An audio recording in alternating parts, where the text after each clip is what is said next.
بسم اللہ الرحمن الرحیم الحمد للہ وحدہ والصلاة والسلام علی من لا نبی بعدہ۔ میں نشرہ فاؤنڈیشن کے تمام اراکین اور کارپردازان کا واقعتاً ممنون ہوں، خصوصاً برادرم اسلم غزالی صاحب جو مطلب ایک عجیب صلاحیت کے مالک ہیں کہ جو چاہتے ہیں کر لیتے ہیں اور جو چاہتے ہیں کروا لیتے ہیں۔ تو الحمدللہ ان کے دل میں موجود محبت کی کشش اتنی ہے کہ سفر نہ کر سکنے کا بہت قوی عذر رکھنے کے باوجود مطلب مجھے خوش دلی کے ساتھ آنا پڑا، اور بندگی نام ہی ہے خوش دلی سے مجبور ہو جانے کا۔ تو اور جنید احمد مختار صاحب، تمام ارکان، میں ان سب کا بہت ممنون ہوں۔ اور ممنونیت کی ایک وجہ یا بڑی وجہ یہ ہے کہ اعلیٰ حضرت مولانا احمد رضا خان صاحب رحمۃ اللہ علیہ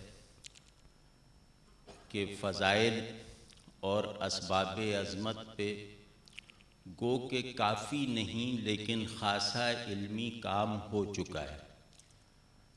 آپ کی ذات گرامی کے تعارف کی بہت ساری بنیادیں معروف حالت میں ہمارے اندر موجود ہیں اور ان پہ کام مسلسل جاری رہتا ہے، لیکن آپ کی عظیم شخصیت کا یہ گوشہ، آپ کے فضائل کی یہ جہت جو آپ کی نعتیہ شاعری میں قائم اور اس سے ظاہر ہے، اس پر میرے علم کے مطابق مطلب وقی کاموں کی روایت نہیں پڑ سکی ہے۔ اس کا سبب اعلیٰ حضرت کی فکر سے وابستہ لوگوں کی غفلت یا نااہلی نہیں ہے، بلکہ اس کا سبب یہ ہے کہ ہم ان ادبی تصورات کی تحصیل اور تشکیل سے محروم ہو گئے ہیں جو ہمیں شاعری کے ان نمونوں کی تحسین کے قابل بنا سکتا ہے۔ تو ہمارے اندر ابھی وہ ادبی تھیوری شاید موجود نہیں ہے، شاید پنپ نہیں سکی کہ جو ہمیں حدائق بخشش کی فنی تحسین اور جمالیاتی تفہیم کے قابل بنا سکے۔ لیکن بہرحال یہ کام ہونا چاہیے، کیونکہ مولانا احمد رضا خان صاحب کی شخصیت کا جو جوہر ہے وہ ان کے فتاوی میں نہیں ہے، حدائق بخشش میں ہے۔ وہ میں انشاءاللہ اس کی تفصیل کروں گا۔ تو مولانا احمد رضا خان صاحب ہمارے اسلاف علماء کی اس روایت کے غالباً آخری نمائندے تھے، اور میرے خیال کے مطابق تاحال یقیناً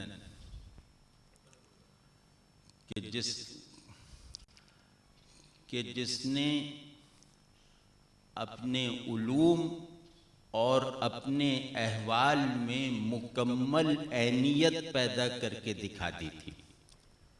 علوم اور احوال میں مکمل عینیت شاید سننے میں کچھ مشکل اور اجنبی لگے، مطلب وہ اپنے علوم سے بنے ہوئے آدمی تھے، ٹھیک ہے نا؟ تو یہ جو ہے یہ بہت کم ہوتی ہے یہ خوبی، اور یہ خوبی پیدا ہو نہیں سکتی جب تک آدمی یہ معرفت نہ رکھتا ہو کہ ہمارا دین در اصل رسول مرکز ہے۔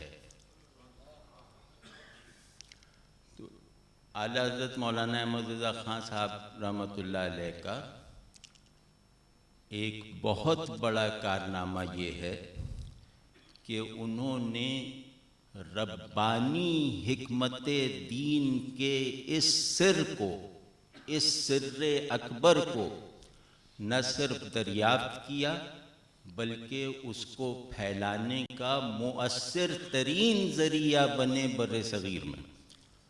مطلب اس سر کو، اس بھید کو، اس معرفت کو کہ دین اسلام رسول مرکز ہے صلی اللہ علیہ وسلم.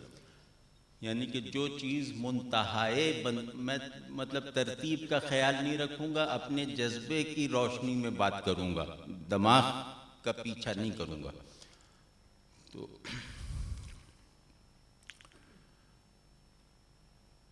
جو چیز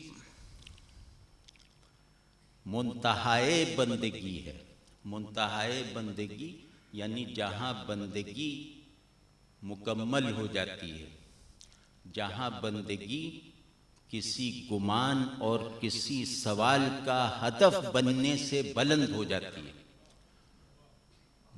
وہ بندگی ہماری روایتی اصطلاح میں دوام حضور کا نام ہے.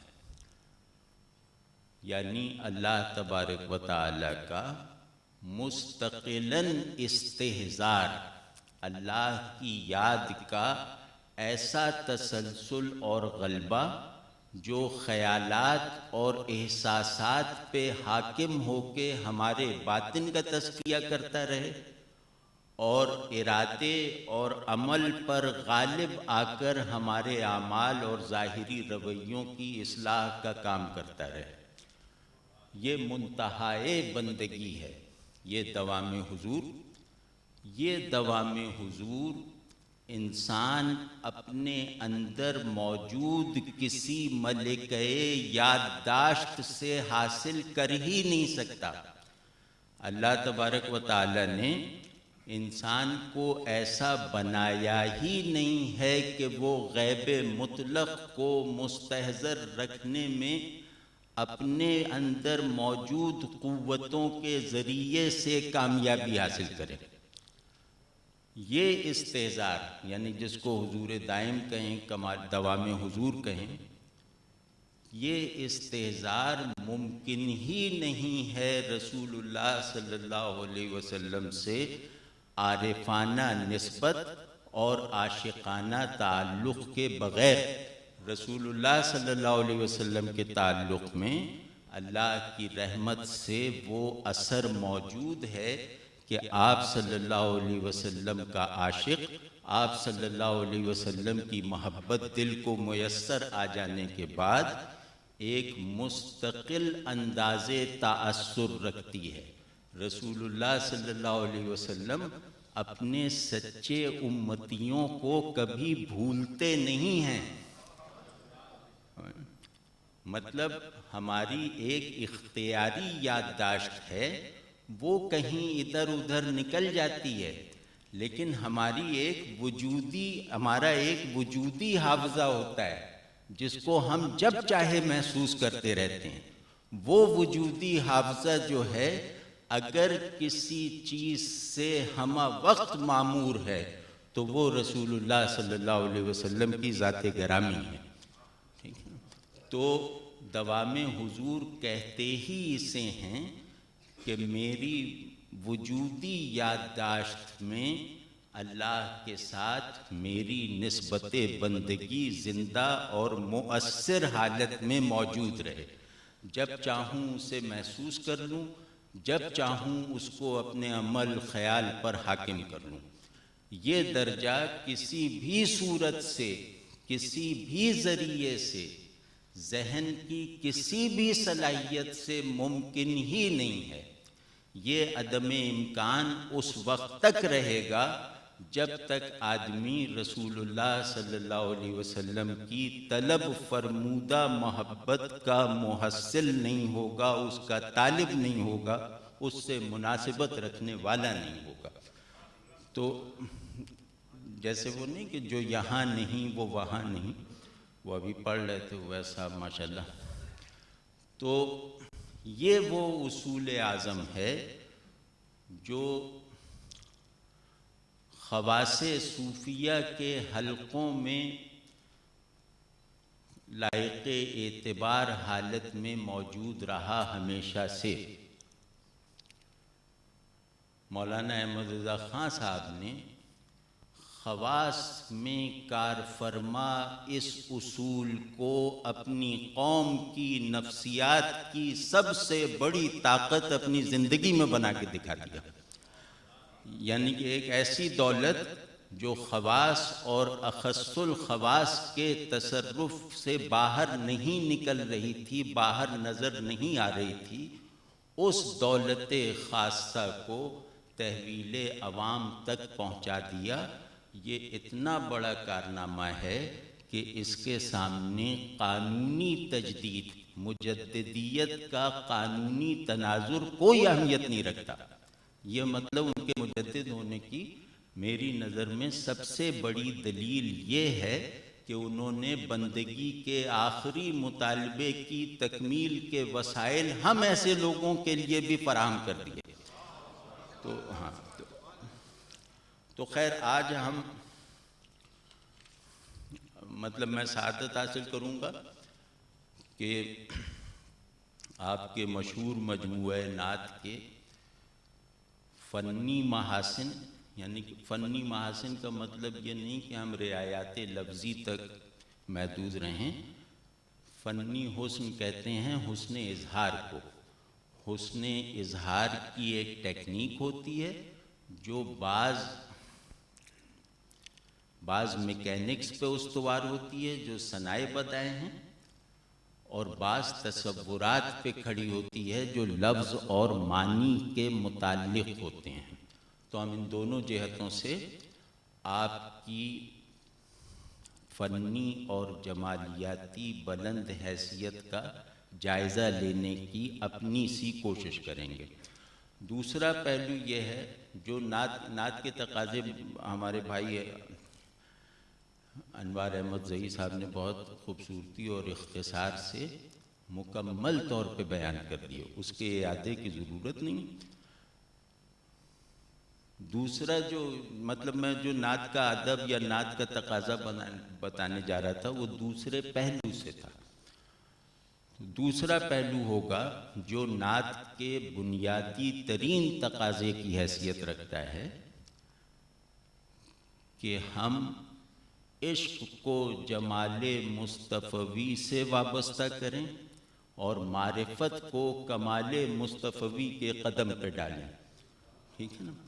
یعنی معرفت اور محبت یہ دونوں لوازم تعلق بالرسالہ کس طرح سے اعلی حضرت رحمۃ اللہ علیہ نے اپنی نعتوں میں ملحوظ اور محفوظ رکھے ہیں اور ان میں سے بعض روایتوں کی بنیاد ڈالی ہے، اس کی طرف بھی کچھ اشارے اگر ہم سے ممکن ہو سکے تو ہم کریں گے. تو نعت کا ادب، نعت کا بنیادی تقاضا یہ ہے کہ محبت کا سرچشمہ، محبت کا ماخذ و مرجع یعنی جمال نبوی علی صاحب الصلاۃ والتسلیم یہ حسن اظہار کے ساتھ ظاہر ہو. اور معرفت کا ادب، معرفت کا تقاضا یہ ہے کہ وہ حسن اظہار بہت بلند حقائق کا کنٹینر بھی ہو. تو احمد رضا خان صاحب نے نعت کے یہ دو بنیادی لوازم بہت خوبصورتی سے، بہت کمال سے پورے فرمائے. اور مطلب یہ اب ہم لوگوں کا کام ہے کہ اس میں چھپے ہوئے اس خزانے کو اپنی اپنی بساط بھر دریافت کرنے کی کوششوں کو جاری رکھیں.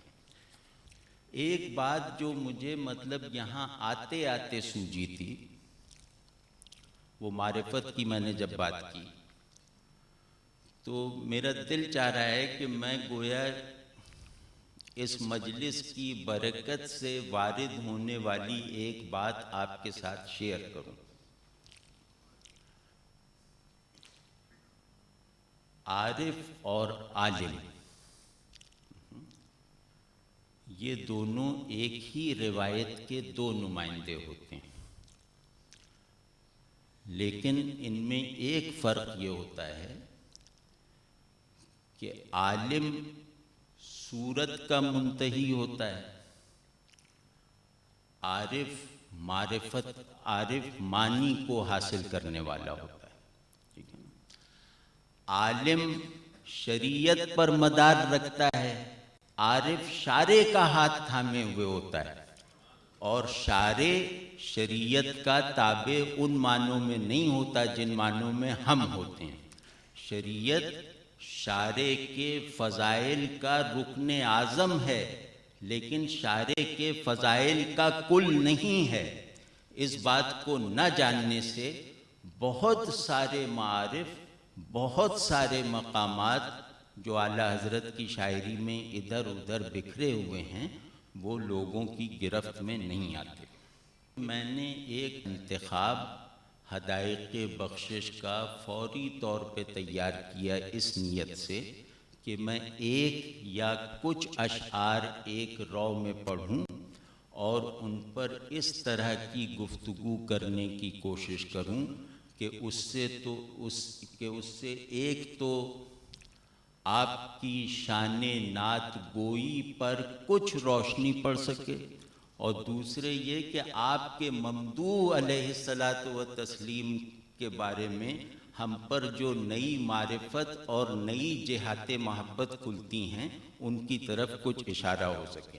یہ بات یاد رکھنے کی ہے، یہ بات اصرار کے ساتھ کہنے کی ہے کہ ایسی شخصیتیں، ایسے کام ہماری پوری روایت میں بہت کم ہوئے ہیں جن کی بنیاد پر، جن سے مستفیض ہو کر ہم یہ کہنے کے قابل ہو سکیں یا یہ دعویٰ کرنے میں صادق ہو سکیں کہ اس کام کی وجہ سے، اس شخصیت کی وجہ سے رسول اللہ صلی اللہ علیہ وسلم کی محبت میں ترقی ہو گئی۔ رسول اللہ صلی اللہ علیہ وسلم کی محبت اس طرح فطرت میں راسخ ہے جس طرح توحید پر ایمان فطرت میں راسخ ہے، اور فطریات میں اضافہ کر دینا یہ بہت ہی بڑے آدمی کا کام ہوتا ہے۔ مطلب کوئی شخص اگر یہ کہے کہ اس آدمی نے میرے اندر میری والدہ کی محبت میں اضافہ کر دیا، تو یہ جملہ محمل ہے۔ اس آدمی نے اپنی کسی بات سے میرے دل میں میرے سب سے بڑے محبوب کی الفت میں زیادتی کر دی، یہ جملہ محمل ہے۔ اس جملے کے کوئی معنی نہیں ہے، یہ جملہ کسی دماغ کی خرابی پر دلالت کرتا ہوا محسوس ہوگا۔ لیکن بعض لوگ ہوتے ہیں، مولانا احمد رضا خان صاحب کے بارے میں یہ جملہ پوری طرح بامانی ہے، اور آپ اگر اس جملے تک نہیں پہنچیں گے تو آپ کا ان سے تعلق ابھی مکمل نہیں ہے، آپ ابھی انہیں سمجھے ہی نہیں ہیں، ٹھیک ہے نا؟ آپ نے ان کے صرف فتوے رٹ رکھے ہیں، آپ ان تک پہنچے نہیں ہیں ابھی۔ یہ ان کا کمال ہے کہ ان کی بنیاد پر ہم یہ کہہ سکتے ہیں کہ اللہ نے وہ ذات پیدا کی، عشق مصطفی نے اپنا وہ مظہر کامل ہمارے درمیان بھیجا، جس کو دیکھ کر، جس کو سن کر، جس کو پڑھ کر ہمارے اندر حب رسول صلی اللہ علیہ وسلم میں اضافہ ہو گیا، یعنی ہماری فطرت کے بنیادی جوہر میں شدت اور زیادتی ہو گئی۔ یہ بہت بڑی بات ہے، اور یہ ہمارے رسول صلی اللہ علیہ وسلم کے سلسلہ معجزات کی ایک کڑی ہے کہ جب آپ کہیں گے کہ فلاں عالم ریاضی کا بہت بڑا ماہر ہے، تو اس میں ریاضی کی اصطلاحات آئے بغیر رہ نہیں سکتی۔ ریاضی کے دقائق آپ کو بتا کے اس کے علم کا ثبوت دینا ہے نا، تو وہ اس آدمی کے سامنے نہیں عرض کیا جا سکتا جو ریاضی کے مبادی سے واقف نہ ہو۔ تو اسی طرح اگر ہم یہ دریافت کرنے نکلیں، اعلیٰ فنی اور جمالیاتی معیارات پر نعت گوئی فرماتے رہے، تو اس کے لیے وہ کچھ ادبی تصورات، کچھ شعری معیارات، کچھ ان کی اصطلاحات، ان کا ذکر آنا ناگزیر ہے۔ تو اگر ایسا ذکر آئے تو مجھے اس کے لیے معذور سمجھیے گا، اور مطلب یہ میرے اوپر گویا فرض ہے کہ میں آپ کی اس تحسین کو ادبیات میں قابل قبول طریقے سے بیان کروں، نہ کہ اس طریقے سے جس سے ادبیات سے ناواقف لوگ مانوس ہیں یا جس تک محدود ہیں، کیونکہ اس کی ناواقف کی تحسین کوئی تحسین نہیں ہوتی، ٹھیک۔ تو ادبیات میں ایک اصول ہے کہ موضوعاتی فن پارے کو، یعنی یوں کہہ لیں کہ کوئی شاعری اپنی مجموعی شکل میں اگر ایک مدار اور ایک موضوع کے گرد گھوم رہی ہو تو اس میں پہلے یہ دیکھا جاتا ہے کہ اس کا بیسک تھیم کیا ہے۔ اعلیٰ حضرت رحمۃ اللہ علیہ کی شاعری نعت کی شاعری ہے، مناقب کی شاعری ہے، ہم فی الحال نعت تک محدود ہیں، نعت کی شاعری ہے، ان کے مجموعے کو ہم مجموعہ نعت سمجھ کر اس کی تحسین کے مختلف مراحل طے کرنے کے لیے کھڑے ہیں۔ تو اس میں جب ہم حدائق بخشش کو مجموعہ نعت کی حیثیت سے ادبی نقطۂ نظر سے دیکھیں گے تو ایک معیاری اور مروج اور متداول نقطۂ نظر یہ ہے کہ اس کے بیسک تھیم یا میجر تھیمز دریافت کیے جائیں، یعنی کہ اس موضوع کے کچھ مستقل مکمل دوائر ہیں جن سے جڑ کر، جن سے مل کر یہ کتاب ایک بڑے دائرے کے طور پہ وجود میں آئی ہے۔ یعنی یہ کل اس کے جو ناگزیر بنیادی اجزاء و عناصر ہیں ان کو دریافت کر لو، یعنی کہ ہر کل جو ہے اپنے بہتیرے اجزاء کا اخراج گوارا کر سکتا ہے۔ بہت سے اجزاء ہیں جو کل سے خارج ہو جائیں تو کل کی کلیت پر اثر نہیں پڑتا، لیکن بعض اجزاء ایسے ہوتے ہیں جو خارج ہو جائیں تو کل کی کلیت متاثر ہوتی ہے۔ واضح ہے نا؟ آپ لوگ تو ماشاءاللہ ان کے، آپ تو جانتے ہیں کہ وہ کس شان کی علمی گفتگو بھی فرماتے تھے کتابوں میں اور گفتگوؤں میں، تو وہ ذوق بھی یاد رکھنا چاہیے۔ بڑے آدمیوں سے وابستگی لفظ اور کان کی وابستگی نہیں ہے، آواز اور گوشت کی وابستگی تھوڑی ہوتی ہے، یعنی صرف اتنی نہیں ہوتی، یہ بھی ہوتی ہے۔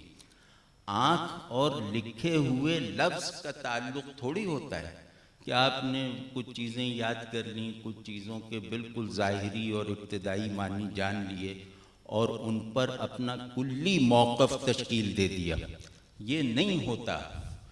کوئی بڑا موقف عامیانہ ذہن میں موجود تصورات کی بنیاد پر قائم نہیں ہو سکتا، اور ہوگا تو جہل اسی کو کہتے ہیں۔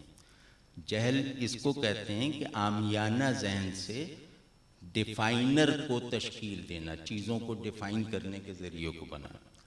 تو بھائی اعلیٰ حضرت سے وابستگی کا ایک تقاضا یہ بھی ہے کہ اپنے اندر وہ ذوق پیدا کریں، اپنی استعداد میں اس بلندی کو داخل کرنے کی مسلسل کوشش کریں جو آپ کے کاموں کی ابتدائی اور ضروری تحسین کے لیے لازماً درکار ہے۔ اس کے بغیر آپ کا دعویٰ تعلق ایک ضد ہے، ایک وہم ہے، کیونکہ آپ تعلق کی اساس کو نظر انداز کر کے تعلق کے کرتے کو پکڑے ہوئے ہیں، یعنی آپ ایک شخصیت کی طرف پیٹ کیے ہوئے ہیں اور اس کا جوتا سر پہ رکھے ہوئے ہیں، یہ کوئی تعلق نہیں۔ تعلق کا مطلب ہے دل سے دل کا تعلق، جو اپنے نتائج میں پہلے ذوق پیدا کرتا ہے، پھر فہم میں ترقی ہوتی ہے۔ تو اعلیٰ حضرت جیسے لوگوں سے تعلق جس شوق ذوق کا موجد ہے یا جس ذوق کا متقاضی ہے، اس میں عشق اور عمل اپنے ایک ہی مقصود کے ہونے کی وجہ سے یکجان ہیں، ایک دوسرے سے جڑے ہوئے ہیں۔ تو اپنی استعداد علم میں اضافے کی طرف توجہ نہ دینے سے ہم عشق کی قبولیت کے ذرائع کو بھی سکیڑ لیں گے، ہماری محبت بھی بڑے ذہن سے لا تعلقی کی وجہ سے ایک عامیانہ محبت بن کے رہ جائے گی۔ دنیا میں سب سے ذہین لوگ اس دنیا میں ہونے والے عاشق ہوئے ہیں، عاشقوں سے بڑے معارف کسی نے نہیں بیان کیے، ٹھیک ہے نا؟ تو مطلب عشق کو تم سمجھتے کیا ہو؟ محبت کو تم کسی جذباتی تسکین کا نام سمجھتے ہو؟ محبت تمہارے وجود کی صورت گر ہے. محبت کے آگے تمہاری حیثیت صرف بدن اور لباس جیسی ہے. محبت بدن ہے، تم اس کے جسم پر پڑے ہوئے بوسیدہ کپڑے ہو. تو اس کو سمجھیں، یعنی کہ اعلیٰ حضرت کی شان عشق ان کی شان علم کی کمک پر ہے. اگر ان کا ذہن اتنا بڑا نہ ہوتا نا تو ان کی محبت بھی اتنی بڑی نہ ہوتی. یہ یاد رکھیے گا، کیونکہ آدمی اپنے جذبات ادھر ادھر اڑائے پھر سکتا ہے. اپنا ذہن جب غلامی میں دو گے نا اس وقت تم غلام ہو. کیونکہ جھوٹا آدمی جو ہے نا وہ واہ واہ اور آ اور سبحان اللہ بہت کہہ دے گا، لیکن کہنا نہیں مانے گا. ٹھیک ہے، مجاہدے کی دعوت دو گے تو مجاہدہ نہیں کرے گا. تو انسان جو سب سے بڑا ایثار کرتا ہے اپنے مالک و معبود یا اپنے محبوب کے آگے، وہ سب سے بڑا ایثار اپنی عقل کا ایثار ہے. اپنا ذہن نظر کرو، اپنا ذہن اس بلند بارگاہ میں پیش کرنے کے قابل بناؤ. وہ بارگاہ ایسی نہیں ہے کہ جانے سے پہلے اپنا دماغ یہاں سے نکال کے جیب میں رکھ لو گے یا جوتوں کی جگہ پہ رکھ دو گے. اس بارگاہ میں تمہیں اپنے دماغ سمیت جانا ہے. اس دماغ کے ساتھ جانا ہے جس دماغ سے تم نے اپنی باقی زندگی کے تمام فیصلے کیے ہیں. یعنی کہ تم نے گھوڑا دے دیا، گھوڑے کی باگ نہیں دی. سمجھ رہے نا؟ تو عقل سے آپ نے اپنی ساری زندگی چلائی ہے، تو وہ عقل آپ نے محبت کی تحویل میں دینے سے گریز کیوں کیا ہے؟ وہ اس بات سے کہ محبت آپ کی صادق نہیں ہے. اور جس کی محبت صادق ہوتی ہے اس کے محبوب کی شان کے مطابق اس کے علم و عقل میں تہداری اور گہرائی ضرور پیدا ہوتی ہے. یہ ہو ہی نہیں سکتا کہ میں کسی کا عاشق ہوں اور میری عقل اس عشق کی روشنی سے مزید گہرائیوں تک پہنچنے کے قابل نہ ہو جائے. تو اس لیے میں کہہ رہا ہوں کہ اگر کہیں کوئی مشکل بات آئے تو ہر مشکل بات سمجھنے کے لیے نہیں ہوتی، ہر بات سمجھ میں بھی نہیں آتی. دنیا میں کوئی اس وقت آدمی ایسا نہیں ہوگا جو یہ کہہ سکے کہ اسے ہر بات سمجھ میں آ جاتی ہے. بلکہ کسی فن کا منتہی بھی آدمی ہو تو اسی فن کے حوالے سے ایسی باتیں سامنے آ سکتی ہیں جو اس منتہی کی سمجھ میں نہ آئیں. تو سمجھ میں آنا مقصود نہیں ہے. عظمت سے تعلق کی بنیاد فہم عظمت نہیں ہے. عظمت سے تعلق کی بنیاد ذوق عظمت ہے کہ میں اس کو بڑا مانتا ہوں اور بڑا جاننے کے بہت سے تقاضے پورا نہیں کر سکتا. سمجھے نا؟ تو مشکل بات آپ کے لیے پہلا چیلنج یہ دیتی ہے کہ اسے محفوظ رکھا جائے اور اس سے ایک غیر مفہومی مناسبت پیدا کی جائے. ہم نے ایسے لوگ دیکھے ہیں، میرے استاد ماشاءاللہ اس کا نمونہ کامل تھے. میرے بہت سے اساتذہ اس کے بہترین مظاہر تھے کہ جو چیز بڑی ہے اور سمجھ میں نہیں آ رہی اس کو یاد رکھو اور اس کو سمجھنے کے عمل میں کچھ وقت بتاؤ. ٹھیک ہے نا؟ تو بعض باتیں ایسی ہو سکتی ہیں، بعض اصطلاحات ایسی سامنے آ سکتی ہیں جو فی الحال کسی وجہ سے میری سمجھ میں نہ آئیں، لیکن آپ جانتے ہیں کہ انسانی حافظے میں چیزوں کو زیادہ دیر تک محفوظ رکھنے کی ایک صلاحیت ہے جو ان چیزوں پر زیادہ صرف ہوتی ہے جو فی الحال سمجھ میں نہ آئیں. حافظہ ان چیزوں کو زیادہ گہرائی اور دوام کے ساتھ محفوظ رکھتا ہے جن کے معنی تک فی الحال ذہن کی رسائی نہ ہو. تو اگر اس طرح کا حافظہ ہمارے اندر فنکشنل ہے تو انشاءاللہ امید ہے کہ ہم بہت سارے مسائل وقت گزرنے پہ جان جائیں گے، طے کر لیں گے، سمجھ جائیں گے. تو خیر، تو حدائق بخشش بطور مجموعہ نعت، اس کا جو میجر تھیم ہے، اس کا جو بنیادی ترین تھیم ہے، جس پر نظر کیے بغیر ہم اس مجموعے کے کسی جز کو بھی اچھی طرح نہیں سمجھ سکتے، وہ وہی نقطہ ہے جو میں نے عرض کیا کہ دین، فطرت، انسانیت، یہ کارخانہ ہستی، یہ محمد صلی اللہ علیہ وسلم مرکز ہے، وہ کیل جس پر ہستی کا پہیہ گھوم رہا ہے، وہ کیل جس پہ دین کا پاٹ گردش کر رہا ہے، وہ کیل رسول اللہ صلی اللہ علیہ وسلم ہے۔ اس بیسک تھیم سے گزرنے کے بعد آپ اس کے اندر اجزاء کی شکل میں موجود معانی کو ایک دوسرے سے جوڑنے کے قابل ہو جائیں گے، یا ایک دوسرے سے ذرا گہرائی کی حالت میں جوڑنے کے قابل ہو جائیں گے۔ اس کا دوسرا تھیم، یعنی اس کے جو دو سیکنڈری تھیمز ہیں جن کو میجر تھیمز کہتے ہیں، اس کے جو دو سیکنڈری تھیمز ہیں وہ یہ کہ ممدوح کا تصور کیا ہے، مادح کیا ہے۔ احمد رضا خان صاحب کی نظر میں آپ صلی اللہ علیہ وسلم کی کن جہتوں پہ زیادہ اسٹریس ہے، اور خود احمد رضا خان صاحب اپنی نظر میں کیا ہے، اور کیا احمد رضا خان صاحب خود کو سمبلائز کر پائے۔ یہ ذرا سی ٹیکنیکل بات ہے، لیکن میری درخواست ہے کہ اس کو غور سے سنیے گا۔ رسول اللہ صلی اللہ علیہ وسلم کا ایکچول سیلف یہ کہ جیسے آپ صلی اللہ علیہ وسلم اپنی تفصیلات میں تھے، اپنے افعال مبارکہ میں تھے، اپنی سب چیزوں میں جیسے تھے، جیسے اللہ نے بنایا تھا، آپ صلی اللہ علیہ وسلم اپنے ایکچول سیلف میں ناممکن حد تک کامل و اکمل ہیں۔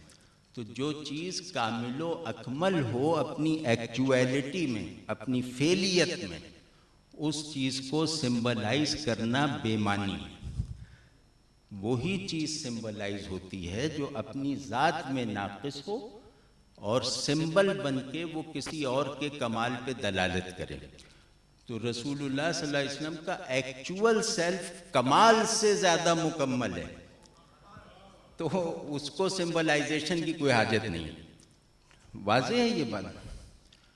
ہمارے صوفیہ کی بصیرت تھی، وہ خیر یہ موضوع نہیں ہے، ورنہ وہ میں بتاتا کہ رسول اللہ صلی اللہ علیہ وسلم کے اصل مادے ہمارے صوفیہ تھے۔ خیر، اب مادے کا جو ایکچول سیلف ہے اس کو سمبلائز ہونے کی ضرورت ہے۔ تو احمد رضا خان صاحب کا کمال یہ ہے کہ انہوں نے تمام بڑے شاعروں کی طرح اپنے ایکچول اور کانسیپچول دونوں سیلفز کو سمبلائز کر کے واحد سے مرکب بنایا، جز سے کل بنایا، یعنی کبھی اپنی ذات کو اپنی ذات کے معنی میں لیا، کبھی اپنی ذات کو ذات ابدیت کے معنی میں لیا، کبھی اپنی ذات کو ذات انسانیت کے معنی میں لیا۔ تو احمد رضا خان صاحب اپنا ذکر ان تین مرحلوں میں کرتے ہیں: فرد واحد، ذات ابدیت کا مجسمہ، ذات انسانیت کا نمونہ۔ یہ اس کا دوسرا سیکنڈری تھیم ہے۔ رسول اللہ صلی اللہ علیہ وسلم کے بارے میں حدائق بخشش سے فراہم ہونے والی معرفت کیا ہے؟ یہ ایک اتنا قیمتی نقطہ ہے کہ جو اگر حدائق بخشش ظہور میں نہ آتی تو اردو خاں حضرات کی تحویل سے ہمیشہ کے لیے باہر رہتا۔ مطلب جو نقطہ میں عرض کرنے جا رہا ہوں کہ حدائق بخشش کے اردو میں ہونے کی وجہ سے ہمارے علم، بلکہ یوں کہنا چاہیے کہ ہمارے تجربے میں آیا، وہ نقطہ ہے رسول اللہ صلی اللہ علیہ وسلم کی ذات گرامی میں اصالت، پرنسپیلٹی، اصل کی حیثیت آپ صلی اللہ علیہ وسلم کی حبیبیت کو حاصل ہے۔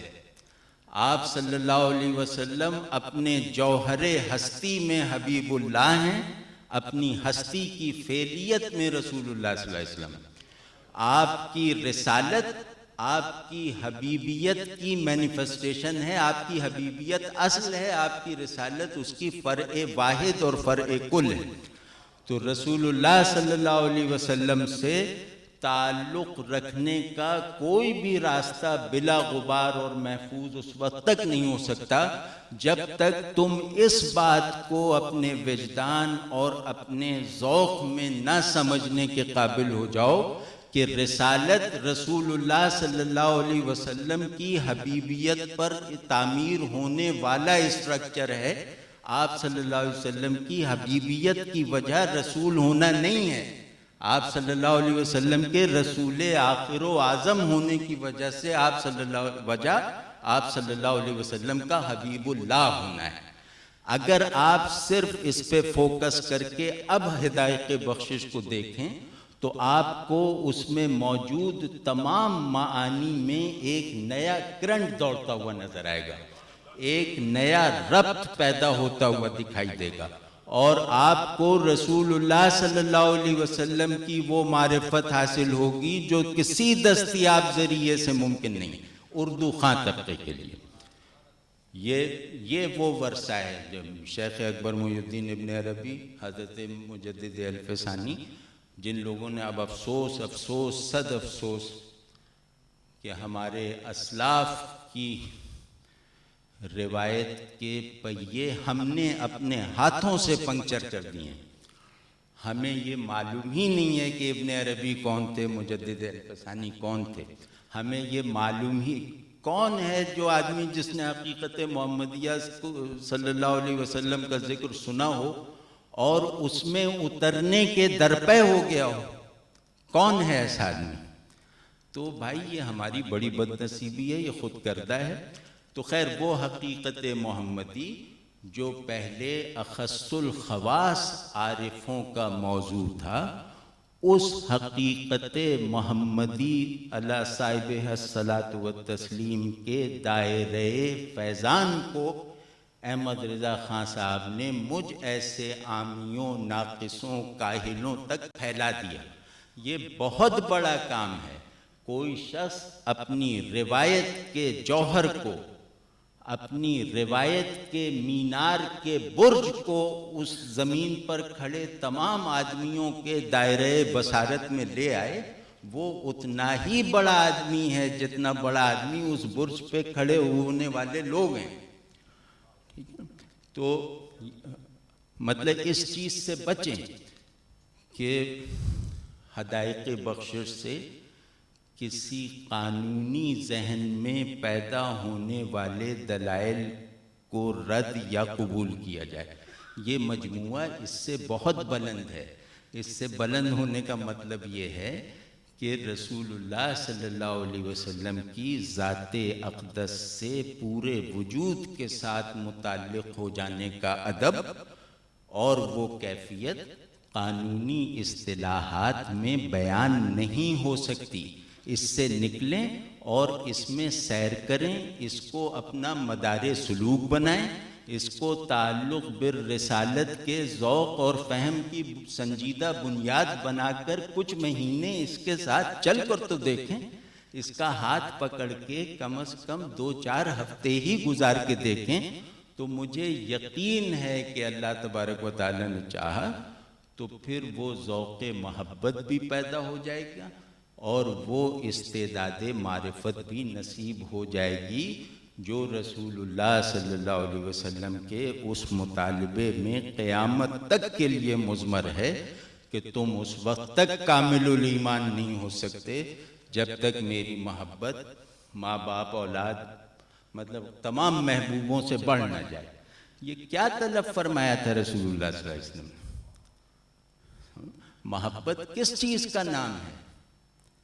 محبت جھوم لینے کا نام ہے، اور تمہارا محبوب ہے کون؟ تمہارا محبوب وہ ہے جس کے آگے تسلیم اور فنا کے علاوہ کوئی اسلوب عشق نہیں ہے، ٹھیک ہے نا؟ سوائے تسلیم اور سوائے فنا، اس کے علاوہ کوئی اسلوب عشق نہیں ہے۔ تمہارا محبوب شارع ہے، تمہارا محبوب مدار نجات ہے، تمہارا محبوب جنت و دوزخ کا فیصلہ ہونے کی سب سے بڑی وجہ ہے۔ تو اس سے تم مطلب محبوب جتنا بڑا ہوگا، محبت کی کیفیت میں ہیبت کا غلبہ ہوتا جائے گا۔ آپ سمجھ رہے ہیں نا؟ رسول اللہ صلی اللہ علیہ وسلم کی محبت نفس کے معمول کے میلانات کی تسکین کا نام نہیں ہے، یہ بدترین اہانت ہے رسول اللہ صلی اللہ علیہ وسلم کی۔ رسول اللہ صلی اللہ علیہ وسلم کی محبت کامل تسلیم، انقیاد، اطاعت اور فنا ہو جانے کا نام ہے۔ یعنی کہ رسول اللہ صلی اللہ علیہ وسلم کی محبت جس فنا کو میری منزل آخر بناتی ہے، وہ فنا سب سے پہلے قدم کے طور پر مجھ سے یہ مطالبہ کرتی ہے کہ اس راستے پر ان کی دی ہوئی بیڑیاں پاؤں میں ڈال کر آؤ۔ تم نے ان کی دی ہوئی بیڑیاں اپنے پاؤں میں ڈالی ہیں؟ آپ سمجھ رہے ہیں؟ تو یہی اعلیٰ حضرت کا منشا ہے۔ ابھی جو دو شعر برادران اویس رضا صاحب نے سنا ہے کہ یہ اصلاحی شعر ہیں کہ شرم نبی خوف خدا یہ بھی نہیں وہ بھی نہیں۔ شرم نبی ایک معجزانہ لفظ ہے یہاں پر۔ شرم محبوب سے آتی ہے، خوف مالک سے ہوتا ہے۔ آپ سمجھیں؟ یہ ادبیت میں ان کی بتا رہا ہوں، ٹھیک ہے نا؟ محبوب سچے عاشق کے لیے جمال سے زیادہ جلال ہوتا ہے۔ اس بات کو تم نہیں سمجھے تو تمہیں کیا معلوم کہ رسول اللہ صلی اللہ علیہ وسلم کون تھے؟ نفس گم کردمی آیت جنید و با یزید انجا۔ ابھی میں ان کا نام بعد میں لینا تھا لیکن جذبات میں یاد آ گیا کہ ہماری روایت کے سب سے بڑے عارف و عاشق، یعنی ہماری 1000 سالہ روایت کے سب سے بڑے عارف و عاشق کون تھے؟ مولانا روم۔ کہ مولانا روم کی مثنوی معرفت کا پہاڑ ہے، معرفت کی سب سے اونچی چوٹی تک لے جانے والا اگر کوئی ذریعہ ہمارے پاس امتیوں کا تصنیف کردہ ہے تو وہ مثنوی۔ اور عاشقانہ طغیانی کے منتہا تک بہا لے جانے والی اگر کوئی چیز ہے تو وہ دیوان شمس ہے، ٹھیک ہے نا؟ وہ عشق کا کارخانہ ہے دیوان شمس، ٹھیک ہے؟ تو یہ جو وہ فرماتے ہیں کہ محبت محبوب کے جلال پر نگاہ رکھنے کا نام ہے، ٹھیک ہے نا؟ تو تم کس محبت کی بات کرتے ہو؟ انہوں نے کیا کہا؟ جامہ سیاہ کرد کفر، دیوان شمس میں نعت ہے اور شاید نعتیہ تاریخ کی روایت میں سب سے بڑی نعت ہے۔ جامہ سیاہ کرد کفر نور محمد رسید، کہ کفر نے سوگ کا لباس پہن لیا کیونکہ نور محمدی صلی اللہ علیہ وسلم کا جسمانی ظہور ہو گیا ہے۔ تبل بقا کوفتند ملک مخلد رسید، کہ آپ صلی اللہ علیہ وسلم کی آمد مبارکہ کے ساتھ ہی بقا کا طبل کائنات میں پہلی مرتبہ بجا ہے، ورنہ کائنات صرف موت اور فنا کے ترانے کی عادی تھی۔ آپ صلی اللہ علیہ وسلم تشریف لائے تو اس کائنات میں بقا کا طبل گونجا کہ ملک مخلد تو اب آیا ہے، ہمیشہ رہنے والا ملک اب آیا۔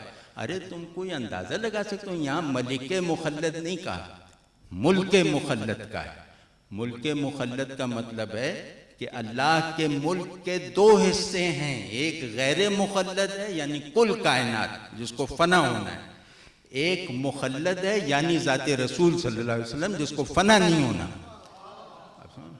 تو ہمارے احمد رضا خان صاحب میرے تأثر میں رومی ثانی ہے، یعنی رومی کی روایت جس شخصیت نے جو اپنا پہلا مظہر اور آخری مظہر بنایا، رومی کی روایت کا پہلا مظہر بھی یہی ہے. آپ دیکھ لیں وہی بلندی معرفت، وہی شدت عشق، ٹھیک ہے نا، وہی گہرائی، وہی التہاب، ٹھیک ہے نا، اور پھر ویسا ہی ادب. اور اس جملے کو اگر سمجھنا ہو، اس پر عمل کو دیکھنا ہو کہ سچی محبت محبوب کے جلال پر نظر رکھنے کا نام ہے، تو حدائق بخشش پڑھ لو. اس سے نہ بے پرواہ ہو کہ جب وہ کہتے ہیں کہ گناہ کی طلب نیک کرنے لگتے ہیں آپ کی شان مغفرت کو دیکھ کر، تو وہ گناہ احمد رضا خان کے مفروضہ گناہ ہیں، وہ میرے آپ کے گناہ نہیں ہیں. آپ سمجھ رہے ہیں نا، وہ گناہ کا لائسنس آپ کو نہیں تھما رہے کہ بے پرواہ رہو وہ سب کچھ ٹھیک ہو جائے گا. وہ اپنے فرضی گناہوں کو اپنی حقیقت بتا کر اس پر اظہار کر رہے ہیں. مطلب سچا بندہ کون ہے، سچا عاشق کون ہے، سچا امتی کون ہے، جس کے واقعی حسنات اس کی نظر میں ناقابل اعتبار ہوں، جس کے غیر موجود گناہ اس کی نگاہ میں حقیقی ہوں. آپ سمجھیں نا، تو یہ اس آدمی کے گناہ کا ذکر ہے جس کے لیے گناہ ایک مفروضہ ہے، کوئی عمل اور لائحہ عمل نہیں ہے. آپ سمجھیں، یہ احمد رضا خان اپنے گناہ کا تذکرہ کر رہے ہیں، یہ زید و بکر کے گناہوں پر تذکرہ اور اس پر شفاعت کی بشارت نہیں پیش کر رہے. اس بات کو سمجھنا چاہیے. حضرات صوفیہ میں جو مربی ہیں اعلیٰ حضرت کے، آپ جانتے ہیں کہ صوفیوں کی تعظیم اور عقیدت اور محبت کا جو عالم ان کے یہاں ہے وہ واقعتاً ناقابل تصور ہے.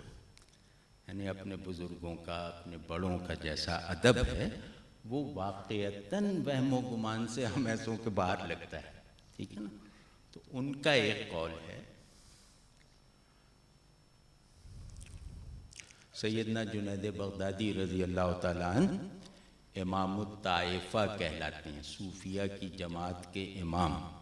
ٹھیک ہے. وہ فرماتے ہیں کہ بقا بقدر فنا ہوتی ہے. صوفیوں کا مشہور تھیم ہے نا، بقا باللہ فنا فی اللہ. تو وہ فرماتے ہیں کہ بقا باللہ اتنی ہی حاصل ہوگی جس قدر تم نے فنا فی اللہ حاصل کر لی. سمجھ نا. اب آپ دیکھیے کہ اس اصول کو اعلیٰ حضرت نے کس طرح اپلائی کیا. فنا پہلا نقطہ، اب میں جیسے نمبر 1 نمبر 2 اس طرح کر کے بیان کر رہا ہوں. پہلا نقطہ فنا فی اللہ کیا ہے؟ فنا فی اللہ مفسر بن جانا ہے، فنا فی اللہ عالم بن جانا ہے، فنا فی اللہ کوئی تحریک چلا دینا ہے، فنا فی اللہ کہیں جنگ میں جا کے مر جانا ہے. نہیں، فنا فی اللہ یہ نہیں. فنا فی اللہ ہے ذات کو اس کے صادرات پر حتمی ترجیح دے کر اس کے آگے خود کو فنا کر دینا. ٹھیک ہے. جو آدمی حکم کی آڑ لے کر حاکم سے بھاگتا ہے وہ باغی ہے. وہ باغی تو ہے ہی، مکاری کے ساتھ باغی ہے. جو آدمی شرع کو شارع پر نافذ کرتا ہے وہ باغی ہے. ٹھیک ہے نا. جو آدمی وصف کو موصوف پر غالب رکھتا ہے وہ باغی ہے، وہ بے ادب ہے. تو پہلا جو نقطہ انہوں نے بتایا کہ فنا فی اللہ ممکن نہیں ہے، لائق اعتبار نہیں ہے، فنا فی الرسول ہوئے بغیر. صرف اتنا نہیں بتایا، یہ تو بہت پہلے سے سب جانتے ہیں، سب کہہ سکتے ہیں. اس میں جو نقطہ بتایا ہے وہ یہ کہ فنا فی الرسول ہی کا دوسرا نام فنا فی اللہ ہے. فنا فی الرسول کی حقیقت فنا فی اللہ ہے. فنا فی اللہ وہ حقیقت ہے جو اپنی حقیقی وحدت کا واحد مظہر رکھتی ہے. جو وحدت حقیقی ہوگی نا اس کا مظہر بھی واحد ہوگا. تو فنا فی اللہ حقیقت ہے اور فنا فی الرسول اس کی واحد صورت ہے. تو یہ سارا کام احمد رضا خان صاحب کی حدائق بخشش سے لے کر فتاوی اور فتاوی سے لے کر ریاضی اور ادھر ادھر جتنے علوم میں انہوں نے کام کیا ہے وہ تمام کام اس بنیادی نقطے کی تفسیریں ہیں کہ فنا فی اللہ دوسرا نام عالم حقیقت میں نام ہے فنا فی اللہ کا. واضح ہے نہیں بات؟ انسان کو 3 چیزیں دی گئی ہیں. انسانی نفس 3 چیزوں کا مجموعہ ہے. عقل یعنی ذہن، طبیعت اور ارادہ.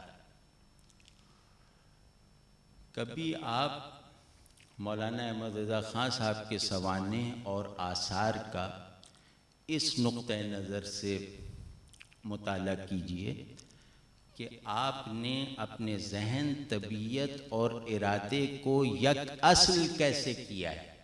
یعنی آپ کی شاعری آپ کے فتاوی سے کسی بھی طرح کا کوئی تضاد اور تصادم نہیں رکھتی. یہ چیز انہوں نے حاصل کیسے کی ہے. اور حدائق بخشش میں ایک بڑے فقہی ذہن کی شمولیت کے بغیر وہ مادحانہ بلندیاں حاصل ہی نہیں ہو سکتی تھیں جو اس میں جا بجا بکھری نظر آتی ہیں. تو جو میں کہنے جا رہا ہوں جو ادبی نقطہ نظر سے ناممکن بات ہے، یعنی ناممکن کیا، تقریباً ناممکن بات ہے، وہ یہ کہ قانون کو جمالیاتی معنویت دے دینا، چیزوں کی ظاہری اسکیم کو جمالیاتی معنویت دے دینا، چیزوں کی ظاہری اسکیم میں کوئی خلل ڈالے بغیر ان میں ایک جمالیاتی کلیت اور بلندی اور وقت پیدا کر دینا. تو قانونی ذہن جمالیاتی ان معنوں میں ہوتا ہے کہ وہ قانون کے جبر کے بلٹ ان تاثر کو زائل کر کے ہمیں اس کے لیے آمادہ کر دیتا ہے. اگر تمہیں چاہیے کہ بندگی تم پر جبر نہ بنے، یہ یاد رکھنا حکم میں جبر جوہر کے طور پہ موجود ہے. جس طرح پانی میں نمی ہوتی ہے، آگ میں گرمی ہوتی ہے، اسی طرح حکم میں جبر ہوتا ہے. وہ حکم چاہے اللہ ہی کا کیوں نہ ہو. حکم کی تعمیل احساس جبر کے بغیر ہو نہیں سکتی.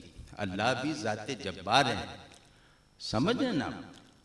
تو اس جبر کو اگر اپنے اندر تم منتہائے رغبت بنانا چاہتے ہو تو اس کا واحد ذریعہ کیا ہے وہ آپ ان کے یہاں دیکھ لیجئے. اور جس شخص کو قانون کا منتہائے رغبت بن جانا میسر آ جائے وہ کیسا ہوتا ہے، وہ آپ چاہیں تو فقیہ احمد رضا کو دیکھ لیں، چاہیں تو شاعر احمد رضا کو دیکھ لیں. ٹھیک ہے نا. ان کے فتاوی میں بھی ایک جمالیاتی شان ہے، ان کی شاعری میں بھی ایک قانونی بصیرت ہے. ٹھیک ہے جی. تو خیر وہ باتیں تو بہت ہیں. میں یہ چاہتا ہوں میں آپ کو شیئر کروں اپنے کچھ پسندیدہ اشعار کو اور تھوڑا سا اس میں دکھاؤں کہ اس میں ادبی نقطہ کیا ہے، کوئی عارفانہ نقطہ کیا ہے. وہ جو سرنامہ ہے غالباً حدائق بخشش کا، مطلع دیوان غالباً یہ واہ کیا جود و کرم ہے شہ بطحہ تیرا، نہیں سنتا ہی نہیں مانگنے والا تیرا. یہاں نہیں سننا جو ہے وہ ایک معنی میں نہیں ہے. ایک تو یہ کہ آپ صلی اللہ علیہ وسلم کے حضور میں کچھ عرض کرنے والا انکار نہیں سنتا، یہ تو ظاہر ایک واضح مطلب ہے. ایک یہ کہ آپ صلی اللہ علیہ وسلم کی شان عطا اپنے مانگنے والے کو ایسا بنا دیتی ہے کہ وہ اس دینے والے سے بھی نہیں سنتا، یعنی خدا سے بھی نہیں سنتا. نہیں سنتا ہی نہیں، ہی میں جو حصر ہے اس حصر میں خدا شامل ہے. ٹھیک ہے. مطلب یہ اعلیٰ درجے کی زبان دانی کے بغیر یہ دو وہ نہیں. ایک پرابلم ورس ہے اس میں، اس نعت میں ایک مشکل شعر ہے جس نے بہت سوں کو غلط فہمی میں مبتلا کیا. وہ شعر ہے میں تو مالک ہی کہوں گا کہ ہو مالک کے حبیب، یعنی محبوب و محب میں نہیں میرا تیرا. اب اس میں میرا تیرا یہ کہ کائنات میں تصرف میں دو ہی نہیں ہے، یعنی کائنات پہ جو قوت تصرف ہے اس کا ماخذ خدا ہے، مظہر رسول اللہ صلی اللہ علیہ وسلم، ٹھیک ہے نا، یہ ہے میرا تیرا، ٹھیک ہے۔ اور دوسرا یہ کہ جہاں میں نہیں ہوں، یعنی جہاں رسول اللہ صلی اللہ علیہ وسلم نہیں ہے وہاں اللہ محض ایک تصور ہے، رسول اللہ صلی اللہ علیہ وسلم کو واسطہ بنائے بغیر اللہ کوئی حقیقی وجود نہیں ہے، محض تصور ہے۔ دوسرا مطلب یہ ہے کہ جو آپ کو واسطہ بنائے بغیر مجھ تک پہنچے گا وہ مجھ تک نہیں پہنچے گا، اپنے کسی خیال تک پہنچے گا،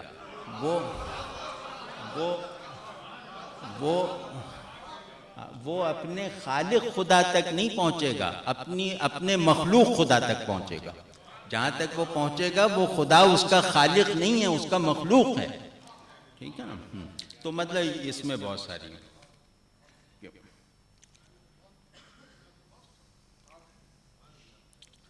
پھر منہ، اس میں شعر بہت سے ہیں، مطلب میں تو ویسے ہی کچھ جہاں کوئی نکتہ سمجھ میں آ رہا ہے۔ پھر منہ نہ پڑے کبھی خزاں کا، دے دے ایسی بہار آقا۔ آپ سمجھے یہ کیا کہا ہے؟ یہ ختم نبوت کی مؤثر ترین ترجمانی ہے۔ اس ختم نبوت میں ذات رسالت مآب صلی اللہ علیہ وسلم کا جو وجودی اور ذاتی فیضان پوشیدہ ہے اس کی بلند ترین ترجمانی ہے۔ اس ختم نبوت کو محض ایک تاریخی واقعے سے بلند کر کے رسول اللہ صلی اللہ علیہ وسلم کے مجمع اوصاف میں سے ایک وصف بتانا، وہ اس شعر میں موجود ہے۔ آپ سمجھیں، یعنی ختم نبوت سے خاتم المرسلین نہیں بڑھا ہے، خاتم المرسلین کی ذات سے ختم نبوت کے معنی پیدا ہوئے ہیں، ختم نبوت کی کوئی حیثیت بنی، ٹھیک ہے نا۔ یعنی آپ صلی اللہ علیہ وسلم کا فیضان غیر مکانی یعنی محدود فی المکان نہیں ہے، آپ صلی اللہ علیہ وسلم کی شخصیت کی تاثیر محدود فی الزمان نہیں ہے، یہ ہے۔ پھر منہ نہ پڑے کبھی خزاں کا، خزاں کس کو کہتے ہیں؟ خزاں کہتے ہیں زمانے کے غلبے کو، خزاں زمانے کا غلبہ ہے، زمانہ جو سیف قاطع ہے امام شافعی کے قول مبارک کے مطابق، یعنی زمانہ فنا کی قوت کا نام ہے نا، تو خزاں اسی پھول پہ آئے گی جو زمانے کے قانون کا تابع ہو، جو پھول زمانے کی حد سے نکل جائے اس پہ خزاں کہاں سے آئے گی، ٹھیک ہے۔ تو آپ جس پر فیضان فرما دیں، آپ کے فیضان کو جو چیز بھی قبول کر لے وہ زمانے سے ماورائیت حاصل کر لیتی ہے۔ دے دے ایسی بہار آقا، یعنی وہ بہار اپنے لیے مانگ رہے ہیں، ٹھیک ہے نا۔ تو خیر وہ یا بہت شعر ہیں، میں تو یہ 3-4 گھنٹے یہ گفتگو جاری رکھ سکتا ہوں، لیکن بہرحال کہنے کا مطلب بہت سارے مسائل رہ گئے، بہت سارے موضوعات رہ گئے، وہ انشاءاللہ یار زندہ صحبت باقی۔ تو کہنے کا مطلب یہ تھا کہ بھائی رسول اعلیٰ حضرت رحمہ اللہ کوئی آپ سے داد لینے نہیں آئے تھے، کوئی بڑا آدمی چھوٹوں سے داد نہیں لیتا، چھوٹوں سے داد ملتی ہے تو ناراض ہوتا ہے، شرما جاتا ہے، ٹھیک ہے نا۔ وہ کوئی امام کہلانے نہیں آئے تھے، وہ امام بننے نہیں آئے تھے، وہ تمہیں تمہاری حقیقت پر اثر نو استوار کرنے کے لیے آئے تھے، خود کو اس حقیقت پر استوار دکھا کر۔ تو اس بات کو سمجھو، اور اعلیٰ حضرت کے تعلق کے جو مروج اسالیب ہیں ان کو اپنے لیے کافی نہ سمجھو، وہ تمہیں ان کے راستے میں رکاوٹوں کی حیثیت اختیار کرتے جا رہے ہیں، تمہارے لیے معاون نہیں بن رہے۔ معاونت پیدا کرنی ہے تو وہ رنگ پیدا کرو، یعنی کہ احمد رضا خان صاحب جس رنگ کا ارجنگ ہیں اس کی کوئی چھینٹ اپنے اوپر ڈال لو. وہ چھینٹ اگر تمہارے اوپر نظر نہیں آئے گی نا تو کیا تمہاری مداحی اور کیا تمہاری عقیدت مندی. تو اللہ تبارک و تعالی ہم سب کو جو ہے اس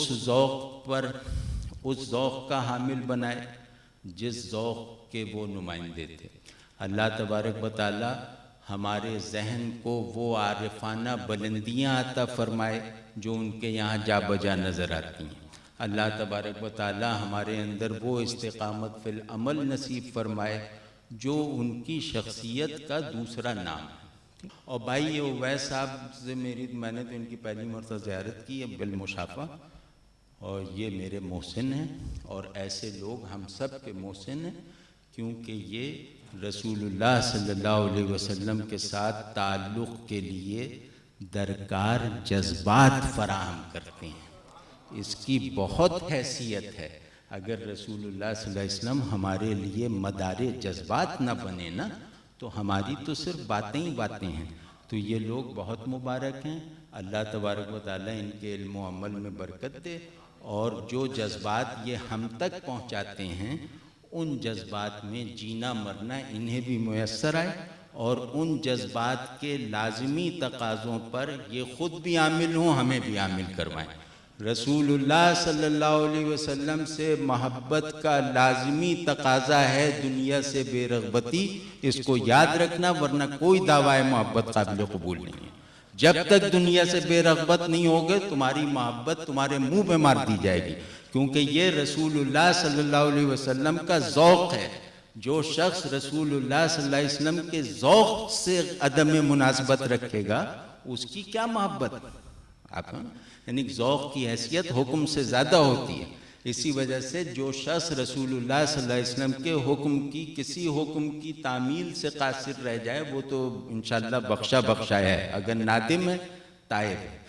لیکن جن چیزوں سے رسول اللہ صلی اللہ علیہ وسلم کو نفرت ہو، جس نفرت کا مجھے اور آپ کو بھی پتہ ہو، ان چیزوں کو اپنی زندگی میں داخل کر لینا، اپنا مسلسل معمول بنا لینا، تو کیا سمجھتے ہو کہ ایسے آدمی کا دعوی مسلمانی، یہاں تک تو ٹھیک ہے شناختی کارڈ بنوانا ہے، پاسپورٹ بنوانا ہے، وہاں کیسے مانا جائے گا؟ آپ سمجھے نا. تو اس کا بہت خیال رکھیں. یہ مطلب اللہ تبارک و تعالی وہ محبت، اس کا ایک ذرہ ہمیں نصیب فرما کے ہمیں اس میں فنا کرنا سکھا دے، جو صحرا حدائق بخشش میں ہر طرف بکھرا ہوا ہے. اللہ تبارک و تعالیٰ اس کا ایک ذرہ ہی ہمیں نصیب فرمائے اور اس کو ہماری کل متاع بنائے. سبحان اللہ.